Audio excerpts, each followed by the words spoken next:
Assalamualaikum warahmatullahi wabarakatuh. Perkenalkan, nama saya Arifah Nur Imamah, mahasiswi Ma'had Al-Jami'ah Ronggowarsito UIN Raden Said Surakarta.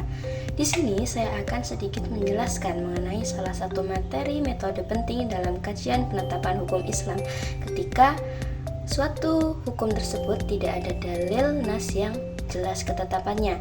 Yang biasa kita sebut itu ada metode istishab. Nah, di sini saya akan menjelaskan dari pengertian. Nah, secara bahasa, istishab itu berasal dari kata istashaba yang artinya selalu menemani, selalu menyertai, dan berdampingan. Nah, sedangkan secara istilah, istishab dimaknai sebagaimana metode untuk mencari hukum yang berdasarkan pada hukum sebelumnya. Selama dalam hukum itu tidak ada dalil yang merubahnya, maka hukum asal itu masih berlaku sampai sekarang. Selanjutnya, ada macam-macam istishab. Menurut Muhammad Abu Zahroh, istishab itu dibagi menjadi 4 macamnya. Nah, di sini saya akan menjelaskan yang pertama itu ada istishab al-ibahah al-asliyah. Nah, di sini adalah istishab yang metode penetapan hukumnya itu dengan cara mempertahankan hukum asal suatu perkara selama belum ada dalil yang mengubahnya. Jadi dia itu masih berpegang teguh pada hukum asal kebolehan sesuatu itu tadi selama tidak ada dalil yang melarangnya. Nah, sebagaimana dalam surah Al-Baqarah ayat 29, A'udzubillahi minasyaitonirrajim, Bismillahirrahmanirrahim, Walladzi khalaqalakum ma fil ardi jami'a.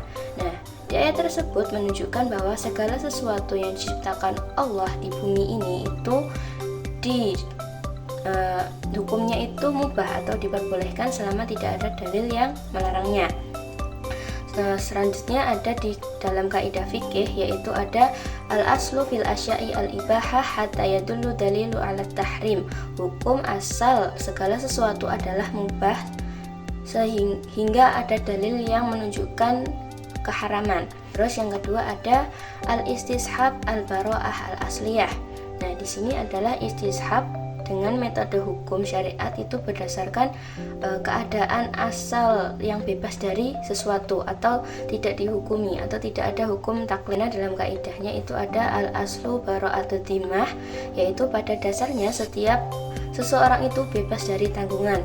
Contohnya, si A itu mengeklaim bahwa si B punya utang 20.000 sama dia, tapi si B itu tidak mengakui. Nah, maka si B di sini dibenarkan karena pada dasarnya dia itu bebas dari tanggungan, kecuali si A itu ada bukti kalau si B tadi itu punya utang ke dia. Jadi kita lebih baiknya kalau punya utang lebih baik dicatat. Terus yang ketiga ada istishab al-hukm, yaitu menetapkan hukum yang sudah ada di masa lalu dan masih digunakan di masa sekarang dan tidak ada dalil yang merubahnya. Nah, dalam kaidah fikih ada al-aslu baqa'u makana ala makana, yaitu pada dasarnya sesuatu yang memiliki kepastian hukum itu ditetapkan sebagaimana hukum semula atau hukum awalnya tadi itu. Yang keempat ada istishab al-wasfi atau istishab yang berdasarkan sifat. Nah, sifat itu diketahui sebelumnya sampai sekarang sampai tidak ada bukti yang merubahnya. Nah, dalam kaidah fikih itu ada al-yaqinu la yuzalu bisyak, bahwasanya keyakinan itu tidak bisa dihilangkan oleh keraguan. Contohnya, seseorang ingin melakukan sholat duha tanpa mengambil wudhu lagi karena dia sudah wudhu di subuh tadi dan dia yakin kalau dia itu belum batal. Nah, di sini menurut istishab seseorang itu tadi dianggap masih dalam keadaan suci karena tidak ada bukti bahwa dia itu wudhunya batal. Nah, jadi kesimpulannya di sini adalah istishab itu menjadi metode penting dalam usul fikih yang digunakan untuk menjaga kita itu agar tetap menggunakan hukum asal itu. Jadi hukum asal itu masih berlaku selama tidak ada dalil atau tidak ada bukti yang mengubah hukum asal tadi.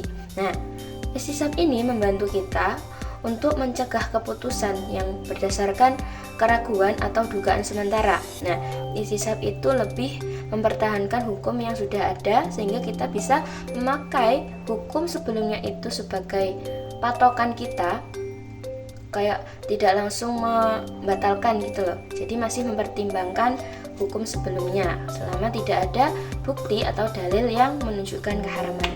Nah, jadi sekian video dari saya, semoga bermanfaat. Wabillahi taufiq wal hidayah. Wassalamualaikum warahmatullahi wabarakatuh.